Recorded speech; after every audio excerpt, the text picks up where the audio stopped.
जय श्री हरि।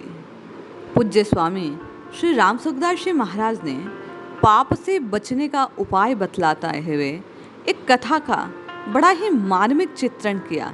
महाराज जी कहते हैं कि पाप का बाप कौन है, जिसके प्रति सचेत होकर साधक पाप से बच सकता है और कर्म बंधन से छुटकारा पा सकता है। एक बात की बात है, महाराज जी कहते हैं, एक पंडित जी काशी में पढ़कर आए थे। ब्याह हुआ, स्त्री आई, कई दिन हो गए। एक दिन स्त्री ने प्रश्न किया कि पंडित जी महाराज, ये तो बताओ कि पाप का बाप कौन है। पंडित जी पोथी पढ़ते रहे, देखते रहे, पता नहीं लगा पाए, उत्तर नहीं दे पाए। अब बड़ी शर्म आई कि स्त्री पूछती है पाप का बाप कौन है। इतनी पढ़ाई की और फिर भी पता नहीं। वे वापस काशी जाने लगे। मार्ग में एक वेश्या रहती थी। उसने सुन रखा था कि पंडित जी काशी पढ़कर आए हैं। उसने पूछा, कहाँ जा रहे हैं महाराज? तो बोले, मैं काशी जा रहा हूँ। काशी क्यों जा रहे हैं आप तो पढ़कर आए हैं। वे बोले, क्या करूँ, मेरे घर में स्त्री ने ये प्रश्न पूछा कि पाप का बाप कौन है और मैं ये जानता नहीं, तो पढ़कर आना चाहता हूँ कि पाप का बाप कौन है, ताकि उसे बतला सकूँ। वह वेश्या बोली, आप वहाँ क्यों जाते हो? ये तो मैं यहीं बता सकती हूँ आपको। बहुत अच्छी बात, इतनी दूर जाने को ही नहीं पड़ेगा, आप घर पर पधारो, आपको पाप का बाप मैं बताऊंगी। अमावस्या के दिन पहले पंडित जी महाराज अपने को घर बुलाते हैं। 100 रुपया आपको भेंट दे दिए और कहा, महाराज आप मेरे यहाँ कल भोजन करो। पंडित जी ने कह दिया, क्या हर्ज है, कर लेंगे। पंडित जी के लिए रसोई बनाने का सब सामान तैयार कर दिया। अब पंडित जी महाराज पधार गए, रसोई बनाने लगे तो वह बोली, देखो पक्की रसोई तो आप पाते ही हो, कच्ची रसोई हर एक के हाथ की नहीं पाते। पक्की रसोई मैं बना दूं, आप पा लेना। ऐसा कहकर 100 रुपये पास में और रख दिए। उन्होंने देखा कि पक्की रसोई हम दूसरों के हाथ की लेते ही हैं, तो कोई हर्ज नहीं है ऐसा स्वीकार कर लेने में।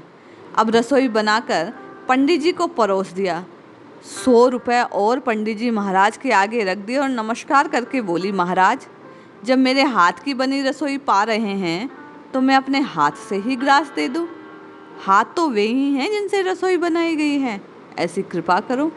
पंडित जी तैयार हो गए उसकी बात पर। उसने ग्रास को मुंह के सामने किया और उन्होंने जो ही ग्रास लेने के लिए मुंह खोला, उठाकर एक थप्पड़ मारी वेश्या ने पंडित को। वह बोली, अभी तक आपको ज्ञान नहीं हुआ? खबरदार, जो मेरे हाथ का अन्न खाया तो आप जैसे पंडित का धर्म भ्रष्ट मैं नहीं करना चाहती। मैंने आपको ये कहा कि पाप का बाप कौन है, ये ज्ञान मैं आपको करवाऊंगी। रुपए जो बढ़ते गए, पंडित जी झीले होते गए। इससे यही सिद्ध हुआ कि पाप का बाप कौन? रुपयों का लोभ, दमड़ी का लोभ, इस संसार की भौतिक वस्तुओं का लोभ। ये लोभ ही पाप का बाप है पंडित जी। त्रिविधम नरकस्य द्वारम नाशम आत्माना, काम, क्रोध और लोभ, ये नरक के 3 दरवाजे हैं। पर उपदेश कुशल बहु तेरे, जे आचरी ते नर न घनेरे। दूसरों को उपदेश देना तो बड़ी सरज बात है, लेकिन उस उपदेश को स्वयं के जीवन में, स्वयं के आचरण में अपनाना बहुत कठिन कार्य है। मनुष्य ख्याल नहीं करता कि क्या करने जा रहा है और उसे क्या करना चाहिए। औरों को समझाते हुए पंडित बन जाना बड़ा सहज है। अपना काम जब सामने आता है तब मनुष्य सबकी सब चतुराई, सबकी सब पंडिताई, सब कुछ भूल जाता है। दूसरों को उपदेश देते समय जो पंडित है वही अपने काम पड़े तो काम आए तो निहाल हो। जानने की कमी नहीं है, काम में लाने की कमी है। तभी कहा गया कि तेरा अधिक जानने से क्या प्रयोजन, जो जाना है बस उसे मानने लग जा, उसे स्वीकार कर ले और उसे सहज रूप से जीवन में शामिल कर ले, तो तेरा उद्धार हो। इस प्रकार स्वामी जी ने सहज रूप से हमें पाप से बचने के लिए, काम, क्रोध और लोभ के त्याग के लिए इस कथा के माध्यम से समझाया। जय श्री हरि।